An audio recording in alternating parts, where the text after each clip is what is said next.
Olá, minha gente, querida, amada, graça e paz da parte de Cristo Jesus ao seu coração.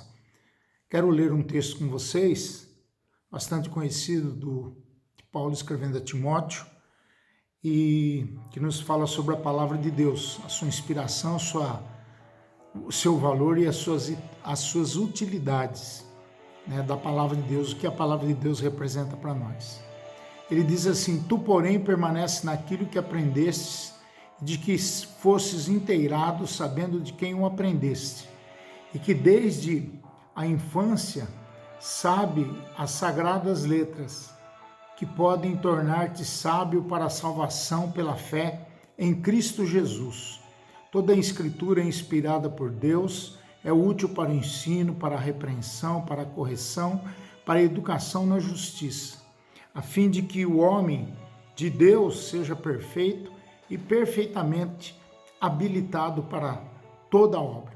Nós temos aqui algumas orientações de Paulo ao seu discípulo Timóteo sobre aquilo que a palavra deveria representar na vida dele. E é interessante que ele começa dizendo essa expressão, tu, porém, que é uma expressão que aparece muitas vezes tanto na primeira carta como na segunda carta de Paulo para Timóteo. Tu, porém, cuida de si mesmo, ele diz.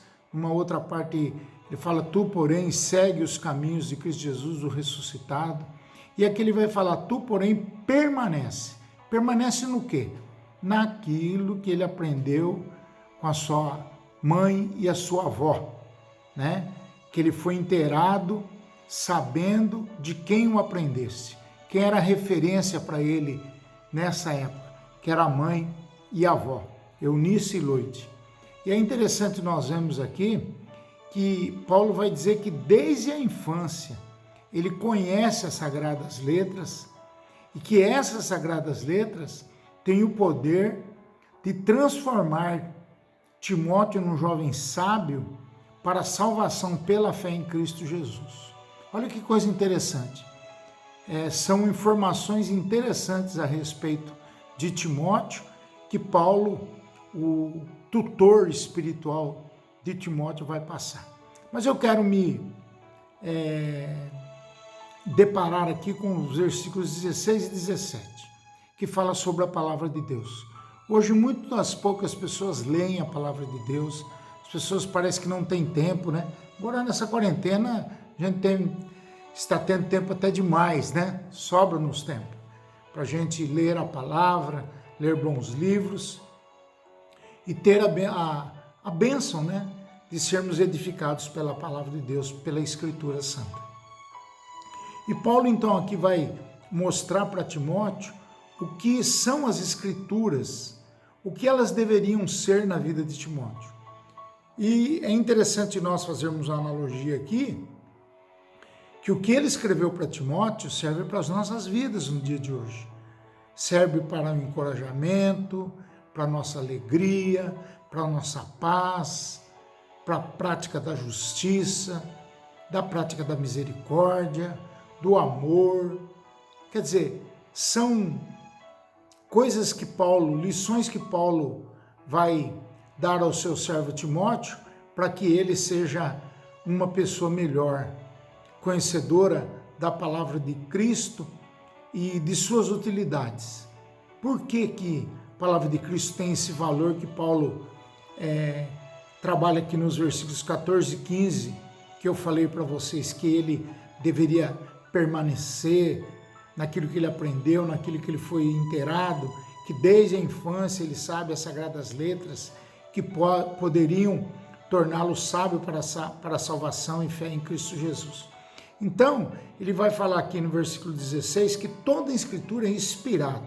Em primeiro lugar, toda a Escritura é inspirada. A Escritura foi escrita ao longo de muitos anos, mais de 1000 anos, formou-se o cânon do Velho Testamento, do Antigo Testamento e depois do Novo Testamento. E homens e mulheres foram inspirados pelo Espírito Santo a deixar-nos registrado a história de Deus. Quer dizer, existem dois tipos de história: a história da humanidade e a história da salvação. A história da salvação começa quando Deus chama o povo que estava cativo no Egito, para que de lá formasse um grande povo e fosse luz para as nações. Israel não conseguiu atingir esses valores e conseguir ser essa bênção que Deus queria que fosse. Mas foi um propósito de Deus, e o propósito de Deus sempre cumpre, sempre é cumprido. Nenhum propósito de Deus pode ser frustrado. E chegamos até Jesus Cristo, né, que foi citado lá desde Gênesis, pelos profetas maiores, menores, pelos livros históricos, poéticos, enfim, que nos mostram que a Bíblia é um livro inspirado.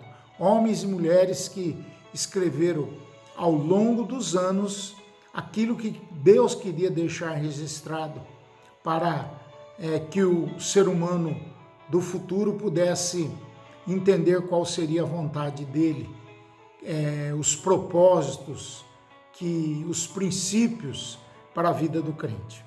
E ele diz aqui que a palavra de Deus, além de inspirada, ela é útil.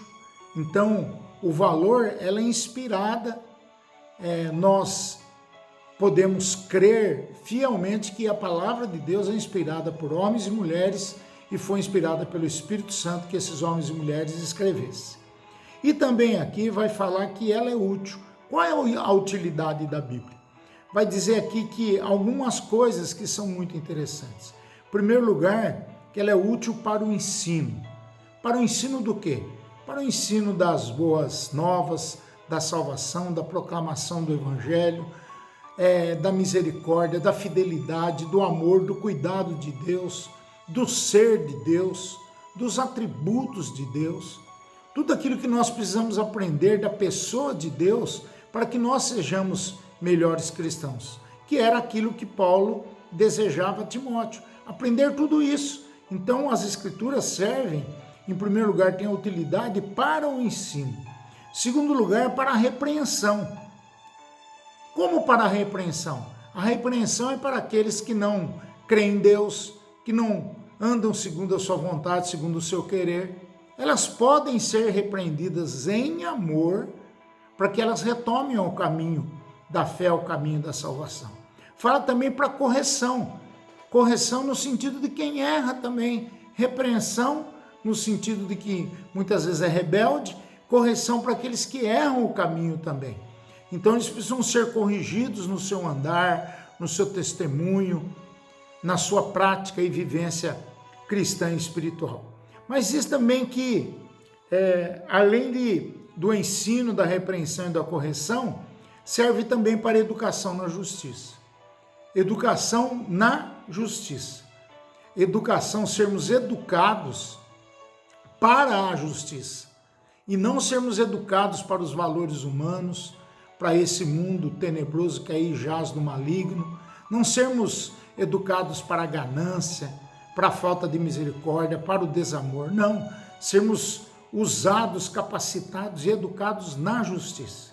E ele termina falando das utilidades das Escrituras, dizendo do propósito, né? Para que Paulo falou ao seu discípulo sobre ele permanecer, que desde a infância ele conhecia, que ele precisava crescer e ser salvo para a salvação pela fé em Cristo Jesus. Ele vai dizer aqui no versículo 17, a fim de que todo homem de Deus seja perfeito e perfeitamente habilitado para a boa obra. Você quer fazer boa obra? Você quer ser alguém que vai fazer diferença na vida das outras pessoas? Cumpra aquilo que a Escritura te ensina, te repreende, te corrige, te educa para a justiça, a fim de que, para que objetivo Timóteo está sendo arguido aqui por Paulo? Se ele quer ser um homem de Deus perfeito e perfeitamente habilitado para toda a boa obra, ele precisa reconhecer o poder das Escrituras. E eu queria convidar você nessa noite, para que você pudesse compreender o valor das Escrituras, para você ser alguém mais feliz, para você se tornar sábio para a salvação em Cristo Jesus, para que a sua vida possa ser uma vida feliz, verdadeira, uma vida de quem glorifica a Jesus com o seu testemunho, a sua vida, com a pregação do Evangelho, enfim, que os teus lábios e os teus testemunhos possam ser verdadeiros e possam glorificar o nome de Jesus, para que, a fim de que todo homem de Deus seja perfeito e perfeitamente habilitado, tenha todas as condições para o desenvolvimento das boas obras, de servirmos uns aos outros, de ajudarmos uns aos outros, de sermos misericordiosos uns com os outros. Amém? Que Deus abençoe a sua vida. Vamos orar.